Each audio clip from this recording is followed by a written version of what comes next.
दिखा सकता हूँ। इसी गाड़ी में जो है पप्पू यादव हैं और आप देख सकते हैं कि कोई भी व्यक्ति अपने भट्ठा में खुद भी जान देना नहीं चाहेगा। जी जी बिल्कुल।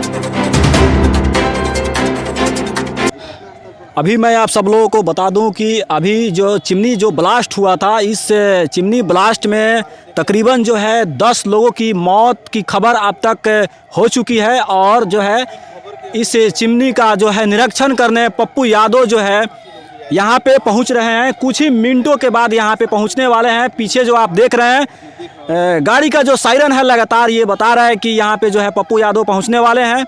और मैं आप सब लोगों को दिखाऊँगा इस चैनल के माध्यम से कि पप्पू यादव जो हैं, पप्पू यादव का जो है आगमन हो चुका है। आप देख सकते हैं कि पप्पू यादव जो हैं यहाँ पे पहुँच गए हैं।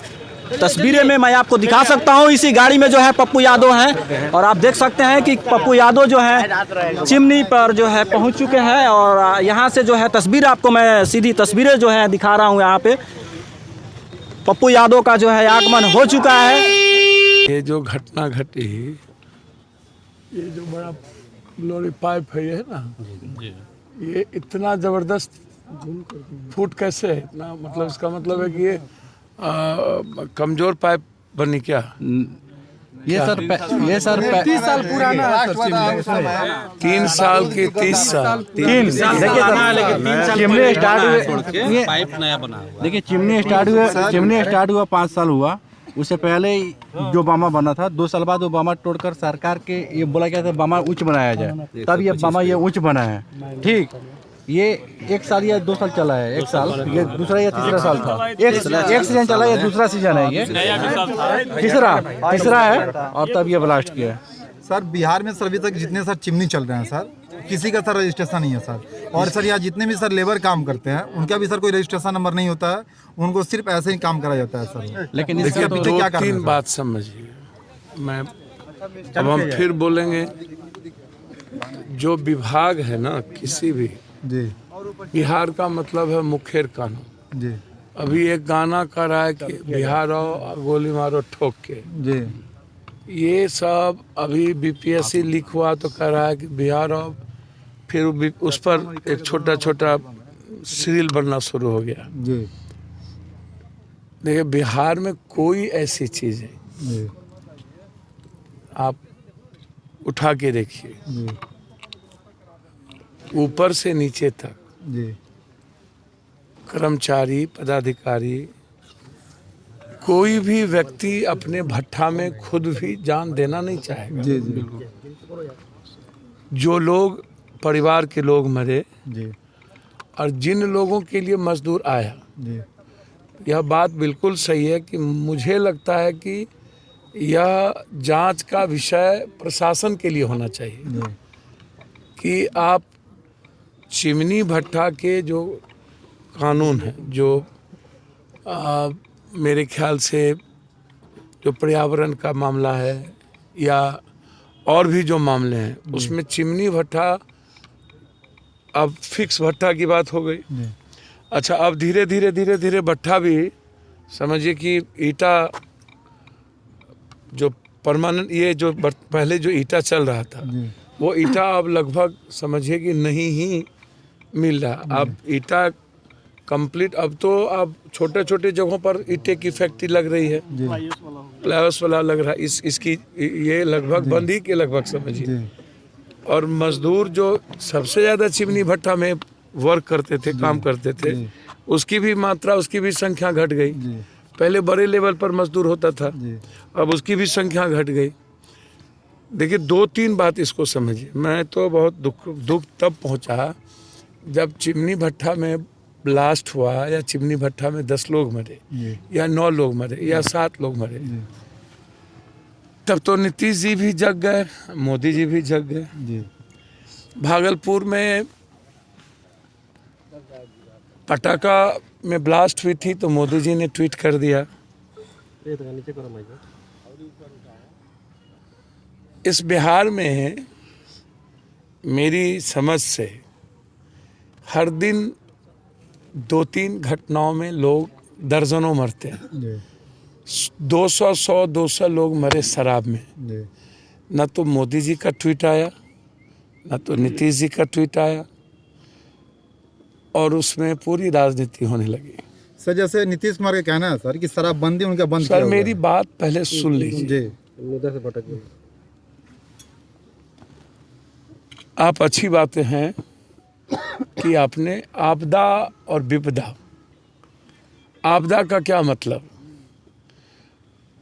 आपदा का मतलब है जो ह्यूमन भी, आप जितना बाढ़ और तूफान आ रहा है ये नेचर को डिस्ट्रॉय करने के कारण आ रहा है। नदियों को हम छेड़ते हैं इसके लिए आ रहा है। पहाड़ों की प्रकृति के नेचर को छेड़ते हैं इसलिए पहाड़ तोड़ रहा है। तो ये भगवान का दिया हुआ आपदा तो है नहीं, मानवीय आपदा है। मैं समझता हूँ कि चिमनी में जो घटना घटित हुई इसमें सबसे ज़्यादा निगलेंसी जो बढ़ता गया होगा, जो जांच आएगा उसमें प्रशासनिक निगलेंसी सबसे ज़्यादा होगी। प्रशासन औने पौने में एक तो उन्हें फुर्सत नहीं मिलती है वसूली से, उन्हें फुर्सत नहीं मिलती है ज़मीन, बालू, शराब, और 18 किलोमीटर दूर नेपाल के बॉर्डर के कोई ऐसी गांजा, दवाई, सोना, उगाई, इन्हें फुर्सत थी। इस इलाके में मस्त है सब लोग। एक थाना रक्सौल में रह गया, इस इलाके में रह गया तो मंथली 5 करोड़ कमाएगा, तो ब्याज सूद से ही उसका चल जाएगा। आप सस्पेंड करिए, चाहे जो करना हो कर लीजिए। लगभग लोग जो गरीब हैं, जो बेरोजगार हैं, उसकी संख्या बिहार में सबसे अत्यधिक है। तो उसका इस्तेमाल डिलीवर बॉय के द्वारा भी होता है, उसका इस्तेमाल नेपाल के इस पार से उस पार का भी होता है, उसका इस्तेमाल ड्रग्स, स्मैक्स, खोराक्स, इन सारी चीज़ों का भी होता है। उसका इस्तेमाल आज ठोक दो, अब मारो, आओ बिहार, ठोक दो कट्टा, तो 500 से 5,000 रुपया में एक बेरोजगार आदमी किसी के कहने पर किसी को गोली मार देता है। जो मैं डेली 30-40 मर्डर में जाता हूँ, मिनिमम 80 आदमी को हमने मदद की दारू में। तो वहाँ नीतीश जी और नरेंद्र मोदी कहाँ थे? नीतीश जी का कहना है मेरा कानून बना हुआ है, तो कानून के क्लोजर में शराब माफियाओं से वसूली करके भी देना है। अब हमको समझ में नहीं आता है, विपक्ष भी कहता है पैसा आपदा, तो जब आप पूरे देश में आपदा का पैसा सबसे ज़्यादा केंद्र सरकार के पास है, आपने कोरोना का सबसे ज़्यादा प्रधानमंत्री एक पैकेज बनाया जिसमें कोरोना का के नाम पर सबसे ज़्यादा पैसा, और उसके चेयरमैन टाटा हैं, प्रधानमंत्री आपदा के अभी जो बनाए गए हैं, तो पैसा तो केंद्र के पास भी था। केंद्र ने तो कानून नहीं बनाया। 1960 में गुजरात में ड्राई स्टेट घोषित हुआ, आपके यहाँ 60 लोग मरे, आप पैसा दिए ना। आप कई बड़ी छोटी घटनाओं पर आप पैसा देते हैं, तो बिहार में आपदा से भरी हुई घटनाएं डेली घटती है। ये इतनी बड़ी दुखद घटना है, तो सबसे पहले इस घटना के जो दोषी हैं आप उसको आप दंडित करते हैं। सर इस घटना की जिम्मेवार किसे माना जाए? हमको एक बात बताइए, 2 लाख 4 लाख रुपया दे के या 25,000 पप्पू यादव दे दे, 10,000 दे दे, जहाँ पर गरीब लोग हैं वहाँ 10,000 20,000 में आप दे करके किसी को अंडा, किसी को सब्जी का दुकान हम कर लें। लेकिन जिंदगी जब खत्म हो जाती है, इसके जिम्मेदार कौन होंगे? क्या सर सभी चिमनियों की सर जांच होनी चाहिए? ये बिहार में एक तो पहले कोयला जो बाहर से आता है, इसको पहले ऐसे समझिए। ये कोयला में जीएसटी की चोरी सबसे ज़्यादा है। ये कोयला आता कैसे है? एक तो अभी आप बंगाल में कोयला को, ममता बनर्जी जी ने बंगाल से आने का कोयला को रोक दिया है, और बाहरी विदेशी कोयला का अभी प्रचलन और प्रावधान ज़्यादा बढ़ा है, क्योंकि उन्होंने सबसे ज़्यादा पैसा देने की घोषणा बाहरी कोयला वाले ने। और हमारा जो असम नागालैंड का कोयला था उस इलाके का, उस पर मणिपुर का, उस पर जो सबसे अच्छा कोयला था, झारखंड के कोयला को हम बहुत अच्छा कोयला नहीं मानते हैं। लेकिन जब रैक के द्वारा कोयला आता है, बड़े बड़े रैक के द्वारा, तो उसमें सबसे ज़्यादा चोरी कहाँ होती है? हम जितना रैक में कोयला डाले उसको आप कम बताते हैं, और जब हम ले के आते हैं तो उसमें जीएसटी, भैया अदानी नंबर 1 कैसे हुआ? जीएसटी के कारण ही ना अदानी नंबर 1 हो गया चोरी करके। तो एक मिनट भैया, नरेंद्र मोदी जी का सबसे बड़ा जो कमी है वो क्या है? नरेंद्र मोदी जी की सबसे बड़ी कमी है जीएसटी और नोटबंदी, जो दुनिया में सबसे ज़्यादा भारत के पैसे का गमन हुआ। इसकी यदि जांच हो जाए तो धरती पर जितना पैसा जीएसटी और नोटबंदी के बाद दुनिया ने कमाई है, और बड़े बड़े लोगों ने, सोना व्यापारी से लेकर के बैंकिंग से लेकर नेताओं ने कमाया है, उतना बड़ा घोटाला धरती पर कुछ नहीं हो सकता। लेकिन जब आप कोयला और चिमनी का संबंध जो है वो कंप्लीट अनुनाश्रय संबंध है, वो दूध और मिश्री की तरह संबंध है। कोयला के बगैर आप कोई भी भट्ठा को फूंक नहीं सकते हैं, और ये एक बड़ा इंडस्ट्री है बिहार के लिए, जो लगभग बिहार के मरवाड़ी समाज और कुछ लोग, बड़े लोग, नेता टाइप के लोग, ये जो लोग कोयला लाते हैं या कोयला का बड़ा व्यापार करता है, वो कहीं ना कहीं, जैसे पूर्णिया के जलालगढ़ में बड़ा से बड़ा रैक लगता है, फिर इधर बनारस में रैक लगता है, तो हम बंटवारा ऐसे जगहों से करते हैं। एक तो कोयला पर हम सरकार से कई बार मांग किए हैं कि ये टैक्स की भी चोरी है, गवर्नमेंट की भी चोरी है, आम आदमी की भी चोरी है। दूसरी तरफ जब कोई भी सड़क या कोई भी चीज़ें बनती है तो बिहार ही एक ऐसा स्टेट है जहां जब आप किसी की ज़मीन लेते हैं तब भी आप मुआवजा के लिए परेशान कर देते हैं, और मुआवजा सही नहीं मिलता है। लगभग 60-40-50% मुआवजा मिलता है, और 40% मुआवजा पदाधिकारी के जेब में या दलालों के जेब में चला जाता है। मतलब आप कहना क्या चाहते हैं, कोयला के कारण ब्लास्ट हुआ है? यानी कोयला के कारण ब्लास्ट नहीं। ये कहा जा रहा है, आकलन लगाया जा रहा है सर, एक मिनट घटना को थोड़ा भैया, सर ये आकलन लगाया जा रहा है, एक मिनट सर। ये आपने पहले कह दिया पेट्रोल से, नहीं, कुछ लोग ये भी कह रहे थे कि बारूद का गंध आ रहा था, बारूद का गंध आ रहा था। मेरी बात, ये आकलन लगाया जा रहा है कि आप जो खनन विभाग की तरफ से अगर मेरी बात पहले सुन लीजिए। आप जो सीधा आइएगा, और कुछ पप्पू यादव नाम है, आप हमको नरेंद्र मोदी या नीतीश लालू समझ लिए क्या? आप लोगों को हम 100 साल पढ़ाएंगे, आपसे पढ़ना पड़ेगा हमको, किसी सिस्टम के बारे में, चीज़ों के बारे में हमको पढ़ना पड़ेगा। भैया, इस बिहार में और कंट्री में कोई भी एक ऐसी चीज़ बता दो जो बेईमानी के बगैर होती है, बगैर पैसा लिए बगैर होती है। तो सर आधी बीमारी तो पैसा पदाधिकारी और नेताओं के लेने के कारण बढ़ जाती है। पहले आप ऐसे समझिए, हम कोई भी धंधा करेंगे तो हमारा तो डर यही है कि हमसे वसूलेगा, हमसे थाना भी वसूलेगा, हमसे टैक्स भी लेगा। सर बिहार में सर क्राइम रेट बहुत ज़्यादा चल रहा है। सर पहले इस पर बात कर ले। जी करिए। तो मेरा है कि गवर्नमेंट को इस पर पूरी जांच करनी चाहिए। जी। जब आप एकदम कंप्लीट कंक्लूजन पर आना चाहते हैं, तो उसमें मेरा है कि 2 चीज़ जो भट्ठा का इम्पोर्टेंट है, ये है कि एक प्रदूषण, एक है इन्वायरमेंट से, और दूसरा है गवर्नमेंट की जो हमारी खनन विभाग है, वो लगातार बालू, कोयला, जो ये पाठक को यहाँ बैठाए हुए हैं, हम आपको 2 बात बहुत क्लियर कह रहे हैं। नदी के किनारे के इंटायर जाति, इंटायर किसान और कमज़ोर तबके के लोग का नाव और ट्रैक्टर को भट्टी बैठा दिया गया, और माफिया के ट्रक को ओवरलोड करके उसको अरबपति करोड़पति बनाया जा रहा है। एक घाट का डाक होता है 16 करोड़, 28 करोड़, 22 करोड़, 25 करोड़ में।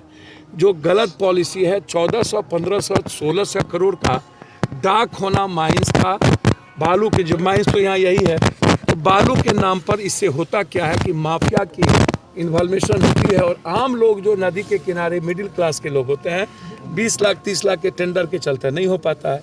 अब जैसे चिमनी का भट्ठा जो एक सबसे बड़ा रोजगार था, अब ये रोजगार सिमट गया, इसकी संख्या बहुत घट गई। अब नए ईटा के द्वारा नई नई फैक्ट्रियां हम नई ईटा को लगाने का प्रावधान गवर्नमेंट ने वैसे ही पहले से ही प्रावधान कर दिया है, जिसमें मजदूरी भी कम हो गई, चीज़ें कम हो गई। अच्छा, जो मजदूर लाते हैं आप उसका रजिस्ट्रेशन नहीं कराते हैं। अच्छा, जो मजदूर का जो कंप्लीट रूप से गवर्नमेंट का रेट था कि हमको मजदूर को क्या देना है, या मजदूरों का जो उसका लाइफ इंश्योरेंस है, या मजदूरों को किसी भी कामों में लाने के पहले उसका जो पूरा का पूरा गवर्नमेंट की पॉलिसी है आप उस पर तय नहीं करते हैं। मजदूर आप कहीं से उठा लेते हैं। भट्ठा का मजदूर ही कंप्लीट अलग होता है। अब जैसे उत्तर प्रदेश से भट्ठा का मजदूर जो लाया गया, जो ईटा थोपने वाला था, तो वहाँ से आप कोई कारीगर और कोई अच्छे कारीगर को लाए होंगे, लेकिन बिहार में आप कॉमन मजदूर को लाए, तो कॉमन मजदूर लाए तो भट्ठा का जो मजदूर है उसका जो बेसिक चीज़ है वो बहुत गलत तरीके से उसको देखिएगा तो होगा। तो जांच का तो विषय है, और इसमें पेट्रोल ज़्यादा दे दिया गया और ऐसा दे दिया गया, कोई मालिक अपनी ज़िंदगी और अपनी लाइफ को ख़त्म नहीं करेगा अपने हाथ के। इसमें मेरा मानना ये है कि क्या कोई ऐसी साजिश तो नहीं है जो कहीं ना कहीं मालिक से या किसी ऐसी परिस्थितियों में कहीं तनाव हो।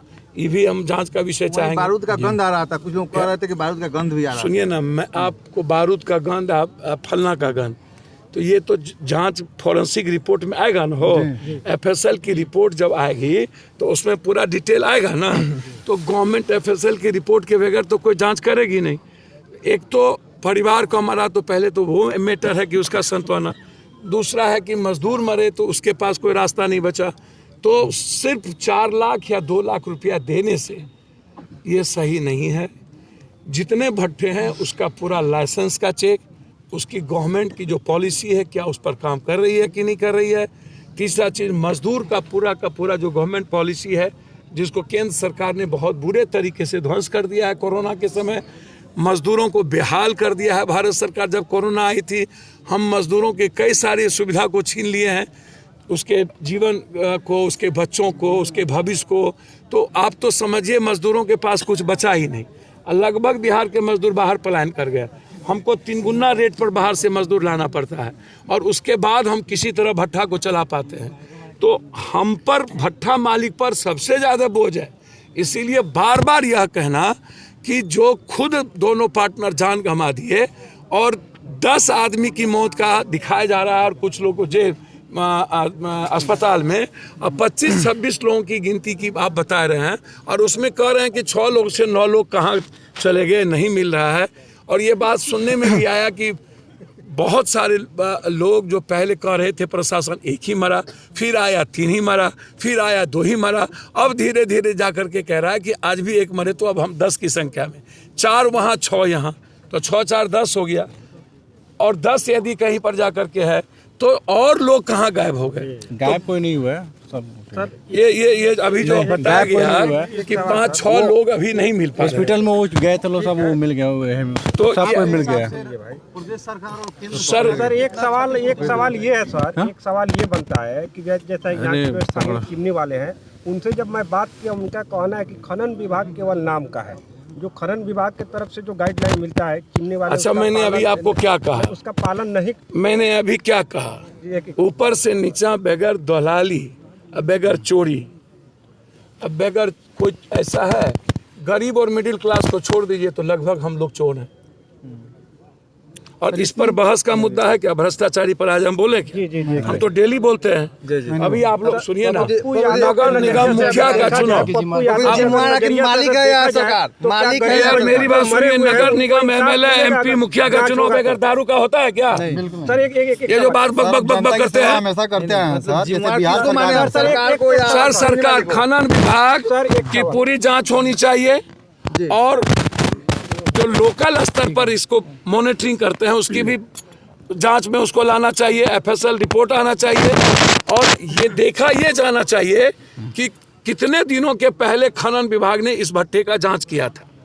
बिल्कुल मैटर यहाँ है। और जो क्षतिपूर्ति हुई है भट्टा मालिकों की, उसकी पूरी क्षतिपूर्ति गवर्नमेंट को देना चाहिए।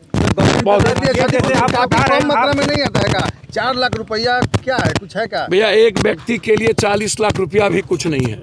मैं आपको बहुत क्लियर आपको बता देना चाहता हूं कि किसी भी कीमत पर जांच इम्पोर्टेंट है। खनन विभाग का मतलब है चोर विभाग, आप इसको समझ लीजिए। और इस बिहार में बगैर और इस कंट्री में बगैर भ्रष्टाचार के ना तो कोई नेता सिंसियर है, ना तो सीरियस है, ना तो ईमानदार है। और जिस कंट्री में ईमानदारी नहीं हो, सीरियसनेस नहीं हो, सिंसियरिटी नहीं हो, उस कंट्री में भगवान भरोसे सब कुछ चलता है, अल्लाह ईश्वर के भरोसे चलता है।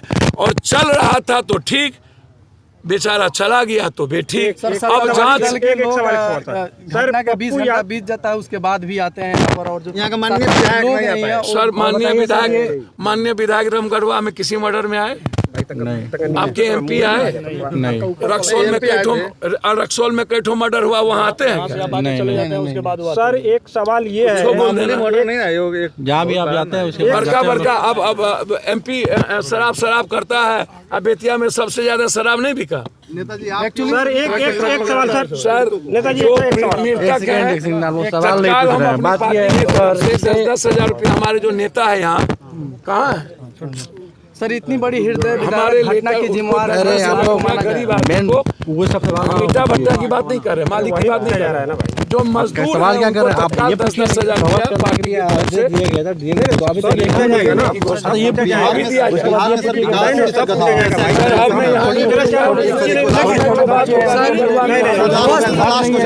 बिहार में सर विकास सर हिंदू मियाँ से फुर्सत होगा, यादव राजपूत बुनियाद बाबा से विकास किया। एक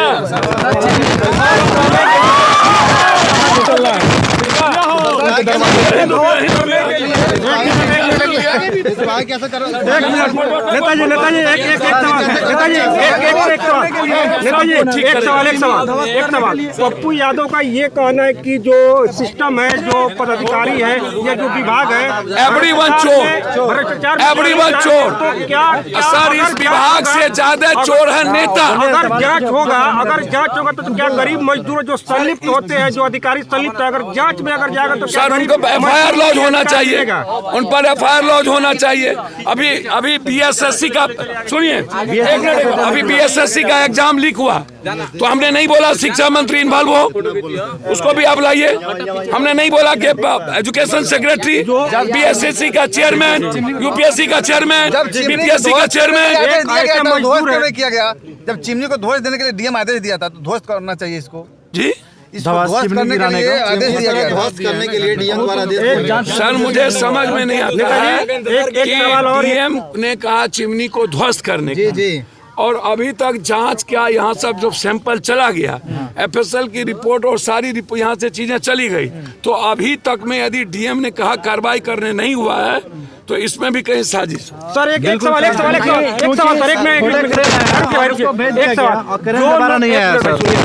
जो लोग हॉस्पिटल में भर्ती है, एडमिट है, उनका सरकार के द्वारा उनका इलाज हो रहा है, लेकिन ऐसे बहुत से ऐसे वर्कर है, 2-3 वर्कर है, उनको गंभीर चोट लगा है, लेकिन उसके बावजूद भी अगर उनका हॉस्पिटल में मेरे संज्ञान में दीजिए, उसका पूरा इलाज हम चल रहे हैं। आप देख सकते हैं, सीधे तस्वीरें में आप देख सकते हैं कि पप्पू यादव का जो काफिला है काफ़ी तादाद में यहाँ से जो है अब रवाना हो रहा है पटना के लिए। ये चल दिए हैं पटना के लिए। आप देख सकते हैं उनका काफिला जो है पटना की तरफ अब रवाना हो चुका है। सीधे तस्वीरें में आपको दिखा रहे हैं क्या अपडेट, अगले दिन क्या अपडेट निकल कर आ रही है, सभी इसी चैनल के माध्यम से मैं दिखाऊंगा।